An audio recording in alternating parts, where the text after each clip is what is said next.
I don't know, like 3 or 4 weeks. Basically, the Battle of Donbass has been going on for 3 to 4 weeks now, maybe a little longer. Russia's had some gains. They're making some incremental gains today. It still isn't clear, that they can actually have, significant success. Not clear they're going to be able to do any kind of real breakthrough that's going to be rapid or be able, significantly cut off Ukrainian forces. If they can't achieve that, at least in my view, I don't think Russia can really achieve any kind of strategic gains there. And the big question was always basically numbers. Did Russia have enough numbers and to have a numerical advantage at the strategic level, operational level, or even tactical level? It's sufficient to actually have success in these kind of offensive in the Donbass area.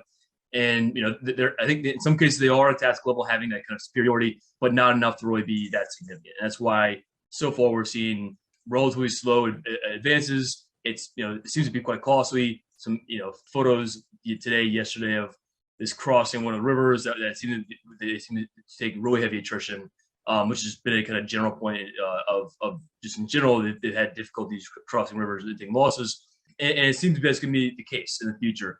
And basically, because Russia, when they invaded with 75-80% of their battalion tactical groups of their kind of permanent readiness forces, ground force units, and with that they deployed with conscripts, they deployed with Rosgvardia units. They really didn't have much of a reserve if they ran into trouble, right? And we saw them beginning, we knew them beginning, and of course they did.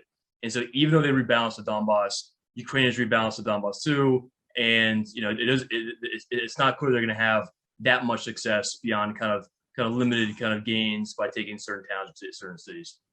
Russia has three options. They can either escalate, they can continue the war as it is, or they can de-escalate. The current path they're proceeding with doesn't appear that they're going to have much success doing, continue this path.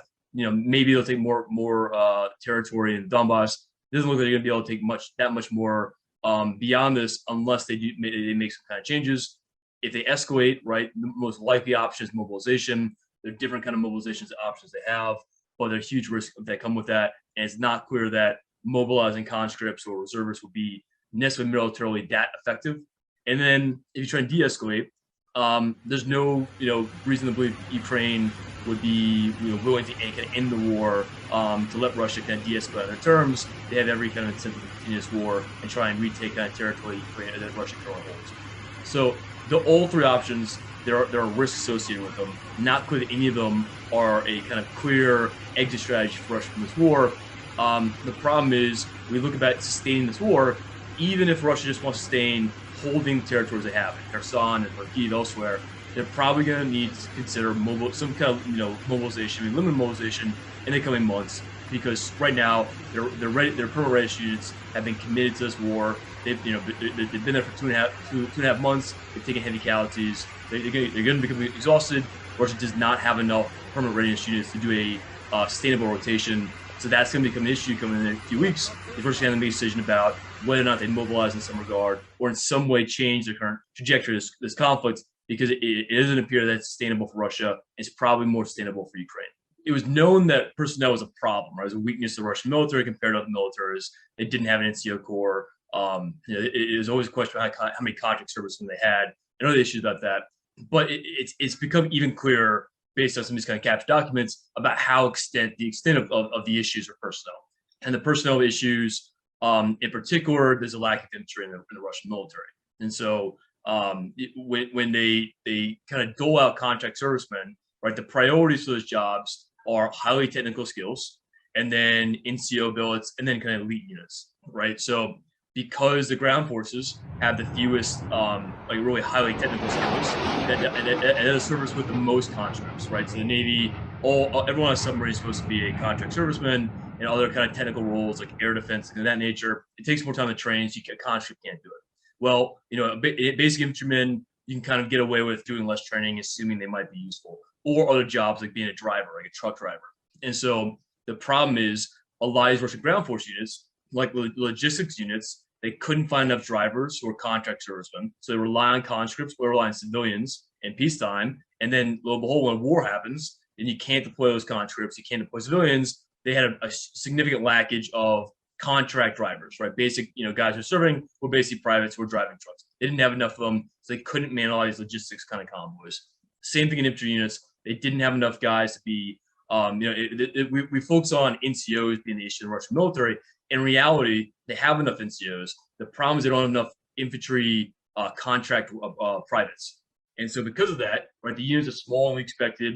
And basically, it looks as though they reduced the table organization for Russian motorized rifle units and other units to kind of deal with these personnel shortages. And as they're increasing the BTG count, right, they reduce the size of these units both in terms of TO and even when they reduce TO, from maybe to like a 340, 360 kind of man battalions, they weren't even manning that, right? They're only manning to have those battalions 2/3 manned, 3/4 manned. They actually deployed to Ukraine, and then the BTGs, right, when they actually formed it, we're seeing BTGs that were like 400, 50 guys, 600 guys. So far smaller than what we thought they're going to be, and the variance is massive. So some BDGs are 450, some are 900, right? And so basically, it's how do you count these kind of things? It was pretty clear for a while that counting a BDG as one kind of unit when there's such a huge variation in size, it makes no sense. And in reality, a lot of these kind of Russian battalions are more similar to say American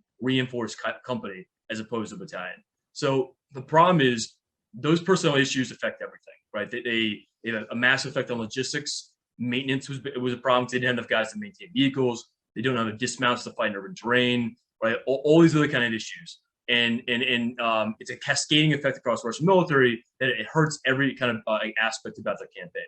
And so now we're talking about how well can they sustain this war? Well, we know they've taken heavy attrition. The attrition was predominantly in these kind of elite units or units that had riflemen, right, or motorized rifle units. That means the share of the fighting now has increased as more kind of DNR, LNR militias are a bigger share of the Russian force than these regular Russian, motorized rifle units.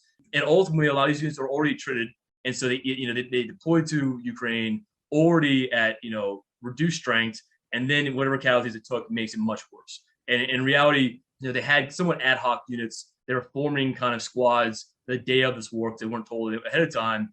And now, they're probably doing some of that again.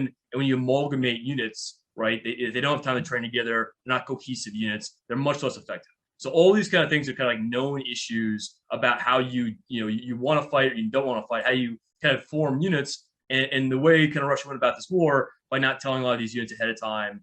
And they already had these manning issues, right before the war started. They didn't have time to fix these issues or kind of think about how to fix these issues. So all that basically it explains a lot of what the problems Russia had in the beginning of this war, and then now why it's so difficult to kind of adapt and overcome. Just because they don't have the units, they never had the units to have a sustainable rotation if things went wrong. And units they did deploy already had issues right when they deployed in the beginning. So all those kind of things really affect what Russia can do, and it comes back to just saying, you can only adapt so much when you start a war on such kind of bad terms. And it's remarkable again that at the high level, Russia was playing this war since at least July, and they're already put pieces in place last March a year ago or so.